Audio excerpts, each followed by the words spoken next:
Hi, my name is Nuna, and I don't like feeling indecisive about doing cool toned or warm toned makeup. So in this video, I'm going to show you how to achieve this look by combining both cool and warm tones.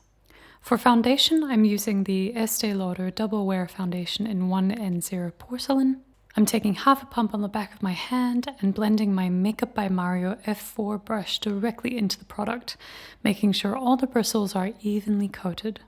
I'm stippling or patting the foundation into my skin, starting in the T-zone and really working my way out into the perimeter of my face. I love working in light layers when it comes to foundation, and most products, honestly. It's always better to do it that way so you don't end up with a cakey application that you can't easily dial back down, and also so you don't waste product. You can always build it up gradually and really focus on the areas which need the most coverage, and that way it also looks the most natural. And also, if you do want the most natural effect, it's going to take a little bit of extra time, but really focusing on blending the foundation well is going to be a big factor in achieving that. I don't usually reach for my double wear foundation just because I have skin on the drier side. This formula is a bit more matte than the other foundations I have and more full coverage, and I'm not always going for that. But even with my dry skin, because I prep it with a really good moisturizer and sunscreen, this foundation sits so beautifully on top and it does not budge throughout the day. I actually took half a pump more on the back of my hand and focused it on the areas that needed a bit extra coverage, such as my freckles and my chin.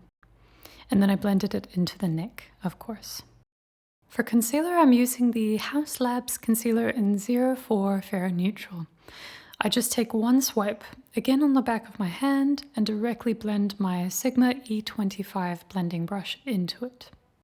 I owe this technique to both Katie Jane Hughes, who is a great makeup artist. She really popularized this priming the brush method. And also Alexandra Enel, I think it is, on YouTube, who has a whole video on how to do this with your concealer to avoid creasing. Her YouTube channel is super incredible. You should check it out. Again, I'm just patting and blending very softly with my hand low on the brush. Doing that gives me a bit more of a sheer coverage, which I personally prefer. The brush I use to apply my concealer is a Sigma E25 blending brush, as mentioned previously, which is probably more for blending eyeshadow. However, I love using this kind of brush for concealer. It's small enough to get the perfect control over the application, but it's not too small. It's soft and the bristles are not too densely packed. So you get, again, more of a light medium coverage, which I find to be the most flattering for every day. As with foundation, you can work in light layers and really build that up gradually to get the desired coverage. I'm making sure to avoid the areas where I have the most fine lines. That way I'm also preventing creasing throughout the day. Now I'm taking the Makeup by Mario brush that we used for foundation to marry the foundation and the concealer together. This is a new discovery for me, the Makeup by Mario Skin Enhancer in the shade Light Medium. I'm using the other side of the F4 brush to apply this. I really love this product. It's a bronzing / contouring balm, so it's quite emollient, but it's very sheer, so it blends like a dream. I was a bit apprehensive at first because I was worried it was going to pull too warm on my skin, and it does look a little orange at first. But once you blend this out, it just melts into the skin and it really makes you look like you're perfectly and very naturally defined and enlivened. See, here I'm just like, this is just a stripe of orange. But again, once blended out, this stuff is magic. I don't find that this moves my product underneath, such as my foundation. And actually, I sometimes apply this on top of powder. Mario himself explains that this product is designed to be used that way to sort of bring back some life and some radiance once you've powdered. Remember to always blend up into the hairline so you don't have any harsh lines going on. As it is summer, I am actually going to set this with the Makeup by Mario Softsculpt Powder Bronzer, also in the shade Light Medium. Here I'm just using a big fluffy NYX powder brush. I picked this up by accident thinking it was the skin enhancer, and I thought it might be redundant in my collection as I have the Gucci bronzer, which has a bit more of a rosy undertone. But this is a really beautiful formula and shade, and I'm happy I kept it. It's a powder, but it's a bit buttery, a bit velvety. It's not super pigmented when you pick some up with your brush. That's really nice. That means that you have an easier time just applying it directly. It is very warm toned, which, it is a bronzer, to be fair. But it's a kind of warm that doesn't feel too orange or too unnatural, even on my skin tone. I just applied it over the same areas that I put the skin enhancer. So all of the areas of the face that naturally get sun-kissed, which I need right now because I'm so pale. And here's the swatch of Light Medium.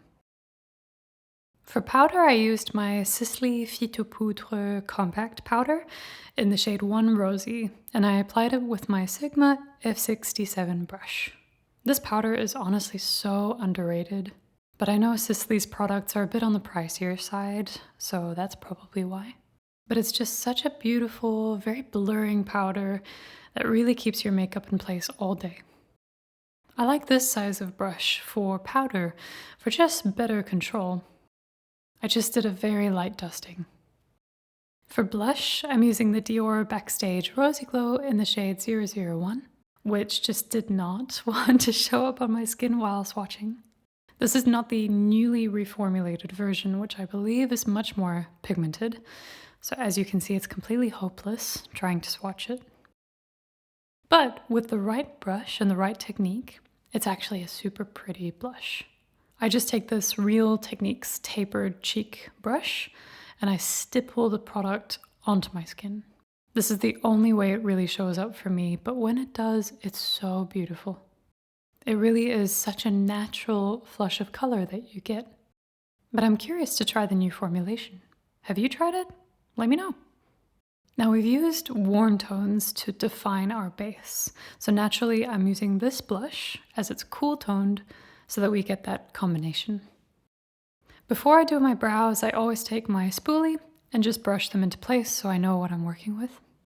The only brow product I've truly been satisfied with is the NYX Lift and Snatch brow pen in the shade Ash Brown specifically.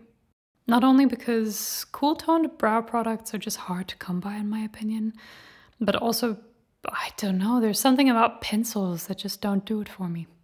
Anyway, this product is awesome. It's a long wearing pen, essentially for your eyebrows. So with a very light hand, as this is very pigmented, I draw the hairs into place with very gentle stroke motions.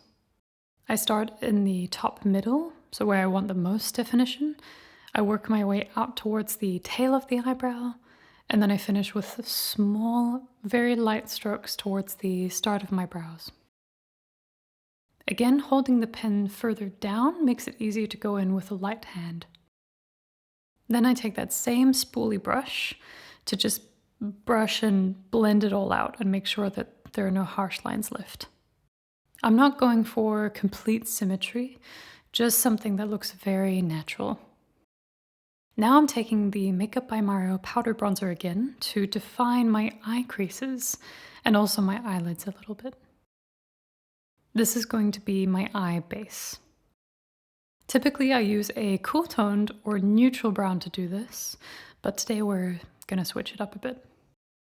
For eyeshadow, I also use the Sigma E25 blending brush, just as with my concealer.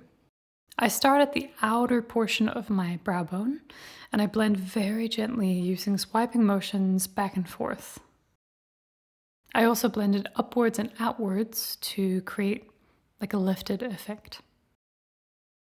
Then I applied just a touch underneath my eyes just to make them appear a bit larger. I think the shade, or like a bronzer shade, is actually quite nice on the eyes, especially if you have blue eyes like me. I think it really complements that. Onto eyeshadow, I'm using the Eldridge Vega palette, but only this shade Smoke and Mirrors. This is going to be my cool toned counterpart, this beautiful gray color. I'm focusing this all over the eyelids, blending slightly up into the crease. Eldridge's eyeshadow formula is so lovely. It's so easy to blend, so velvety. It's a really nice pigment payoff, no fallout, no creasing. I can highly recommend. For eyeliner, I'm using this Lancome Drama Liqui-Pencil in the shade 02 French Chocolate. And I'm picking up just a bit with my Sigma E30 pencil brush and applying it to the outer corners of my eyes. I'm then blending it out into a very soft wing shape. I love a winged liner, but this is a really good alternative if you want a softer effect. This eyeliner is so good, and generally I feel like the Lancome liners are so slept on. They glide on really easily, they give you enough playtime, and once they're set, they really, really stay put. And as an eyeliner wearer for many, many years, that's really important to me. This is a great neutral brown shade. Now I'm going in directly with the liner to tightline my eyes, just at the base of the lashes, and as you'll see, this gives me a really subtle dimension and definition to the eyes. It will also help the mascara look a bit more seamless and more striking later on. Speaking of mascara, I'm using the YSL Lash Clash in brown. This is one of the best mascaras in my opinion. It is pricey, but it's so worth it. It gives you amazing volume and length, and that's something I appreciate as my lashes are a little wimpy. I'm using a brown mascara to complement the brown eyeliner, and this will also help give you that soft look. I went in with several coats, starting at the root of the lash and really working it up to get that nice length. For lip liner, I'm of course using MAC Stone. So here we're going to start with a cool toned liner to define the lips. I've spent so much money trying to find the ultimate cool toned like contour lip liner, and I just always keep coming back to MAC Stone. It's just the best in terms of formula and shade. It's this perfect gray-brown shade. As with everything else, I'm applying this with quite a light hand. Now I'm taking this brush from, I can't remember where. And first I'm blend brushing the liner to make it more even and more natural looking. And then with the other fluffier side of the brush, I'm applying a very light dusting of powder on top of the lip liner. This is to both set the liner so it's long wearing, but also to tone it down a bit so it's even softer looking. I forgot to swatch Stone earlier, but here it is on me. The warm tone counterpart for my lips will be this MAC Macximal Sleek Satin lipstick in Myth. This is the reformulated version of Myth, so it's a bit warmer and a bit peachier than it used to be. But I actually quite like that in combination with Stone. Now I'm taking that same lip brush and I'm blending the lipstick and the liner together. And that is the final step. The fragrance that I'm pairing with this look is Le Papier by Diptyque. To me, it embodies both cold and warm. It's steamed rice on clean, cool musk. It's a warm hug in a cashmere jumper. It's both silver and gold. It really is an all-rounder. So here's the final look. I hope you enjoyed, and yeah, don't be afraid to experiment with undertones and combining cool and warm shades. Thank you for watching. Until next time.